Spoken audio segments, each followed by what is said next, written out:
In today's video, we have some updates on the futures of Pierre Dubois, Jack Roslovic, and Keith Yandle. Plus, the Habs have moved Alexander Romanov to the taxi squad, and we have some injury updates as well. We'll discuss all the latest news coming up next.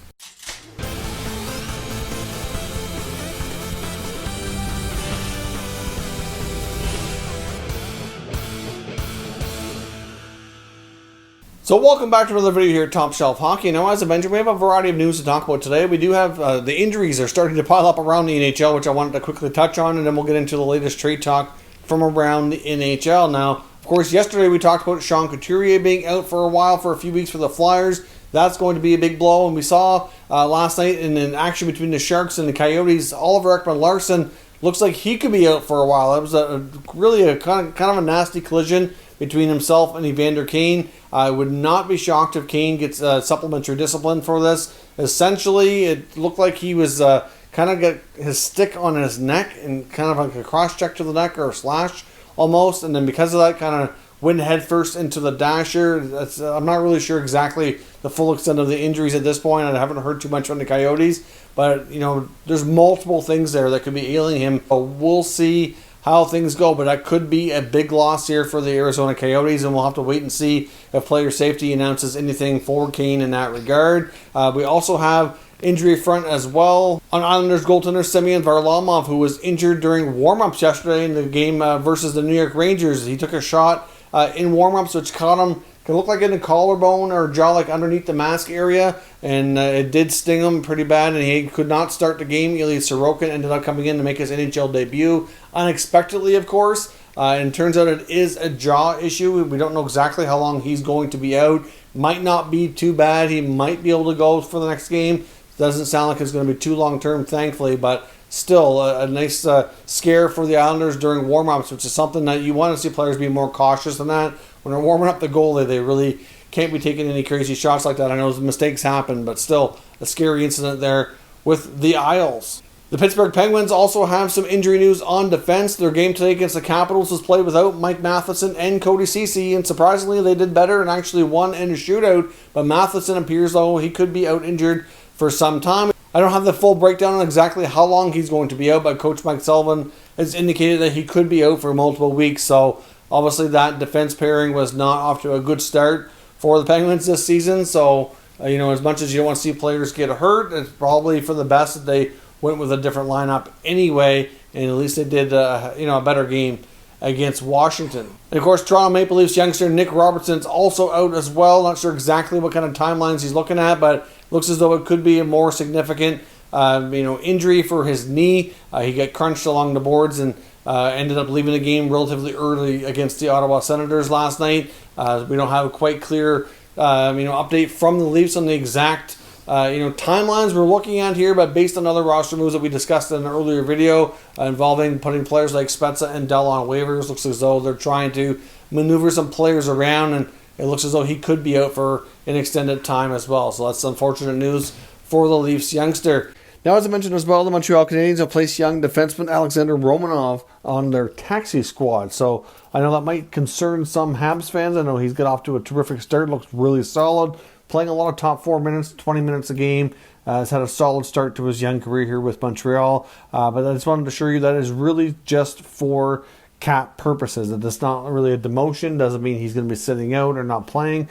He is expected to be recalled for their next game on Monday against the Edmonton Oilers. Like I said, it's just a matter of moving as many players off the roster as they can when they're not playing to accrue cap space. It's just some cap hurdles that they're trying to jump through here. So it's really just a paper transaction. Alexander Romanov is expected to continue playing. So I just wanted to bring that up I know it's something that made news earlier with Montreal. Just wanted to make sure everybody's aware. Just a paper transaction. He'll continue playing. Really not a big deal.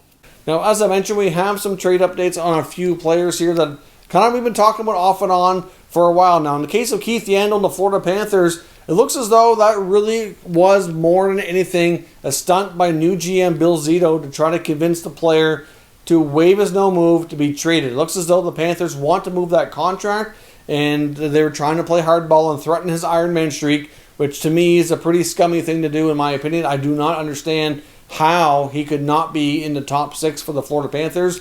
We heard statements from the coaching staff and members of the organization indicating that Yandle just wasn't fitting in, wasn't seen as being a top 6 defenseman. Considering he was a 45-point player last year, ran the power play.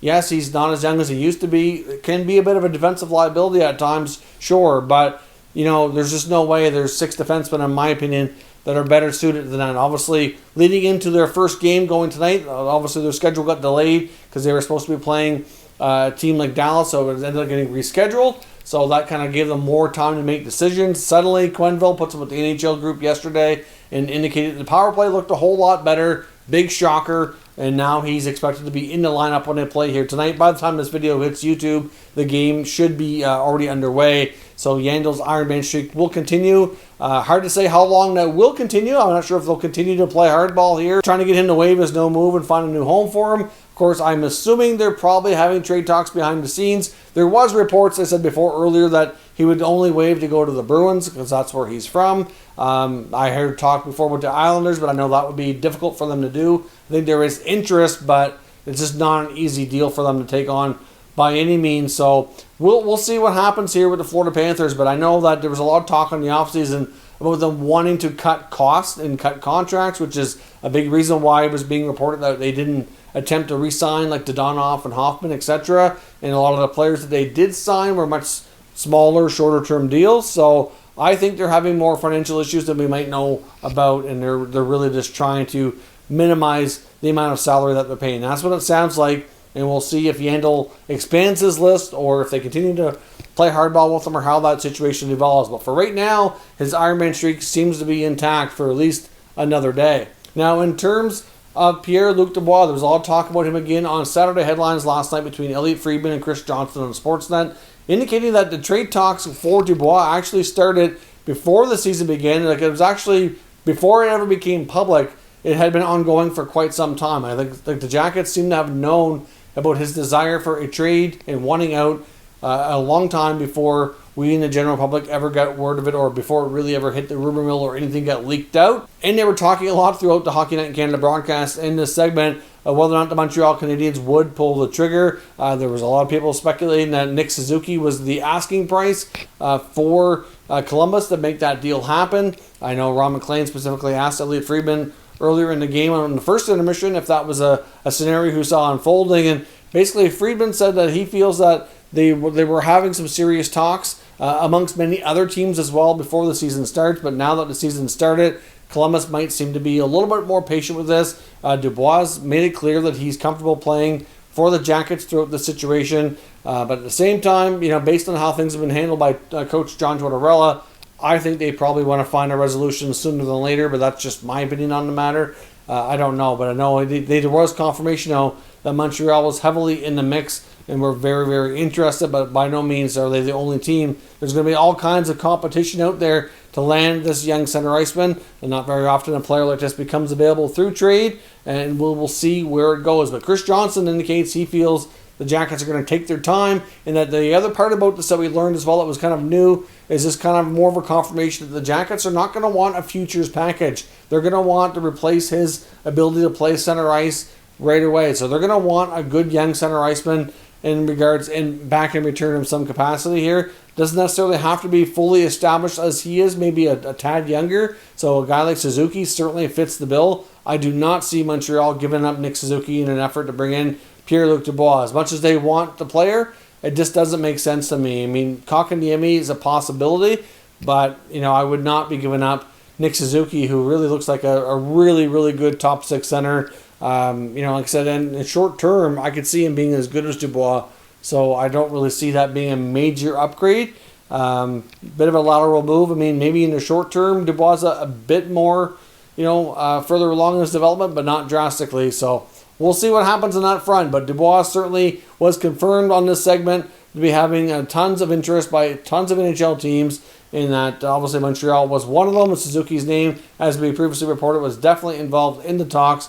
But it looks as though for right now, Columbus is ready to be patient, and Montreal is certainly not jumping the gun here either. Lastly here, they also talked about Winnipeg Jets RFA Jack Roslovic, who remains unsigned, and talking about how the fact that the Penguins have had a slow start. Friedman says that, according to his sources, it looks as though GM Jim Rutherford may have interest in bringing in Roslovic from Winnipeg. We know he's not a very patient GM, and the fact that the Penguins started with a couple of losses, even though they won today, that might take the pressure off here a little bit. But still, like, they're a team that are trying to stay in win-now mode with Sid and Malkin still in their lineup, still, towards the tail end of their prime, but still playing at a very high level. And when they feel that those guys are at their best, they have a chance to win Stanley Cup. So they want to continue to do that and provide this group as many opportunities as possible. And Roslovic could be a guy who comes in, kind of shakes things up. Now, he's a guy who could play on the wing. I know they've been having trouble with their right wing side. They could also put him at center ice if they feel that's where he fits better as well, because that is a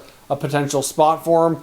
After Crosby and Malkin down the middle, there is some flexibility on who can be the number 3 and 4 centers there. So hard to say where Roslovic goes, but the Penguins apparently do have interest, and Friedman said they're going to continue, likely to have discussions to see if there is a match there. But I would suspect that the Winnipeg Jets are likely looking for a young defenseman like Riikola in return would be a prime example. I mean, obviously, they probably love to get their hands on John Marino, but we know that's not going to happen. And based on what else is available there on the Penguins' blue line, I would think Riikola would be one of the main defensemen that they take a look at. It wouldn't be surprising if they want more than Riikola, maybe even Riikola and a pick of some kind. But as we know, Rutherford's not very patient, and if they continue to lose here in the next week or so, if they don't get into a bit of a winning streak, they very well could see something shake things up, because there's not going to be a lot of time this year, and especially with all the isolation and quarantining rules, when you bring players in, it's going to make things a little bit trickier, and I think you're going to see more activity from teams earlier on than we will later towards the deadline, so that they have everything more intact. So let me know your thoughts on that down as well in the comment section, and we'll discuss further. If you're new to the channel, consider subscribing and turning on your notifications so you don't miss any future content, and give this video a thumbs up if you enjoyed it. I'd appreciate it if you did. As always, thank you for watching, and I'll catch you next time.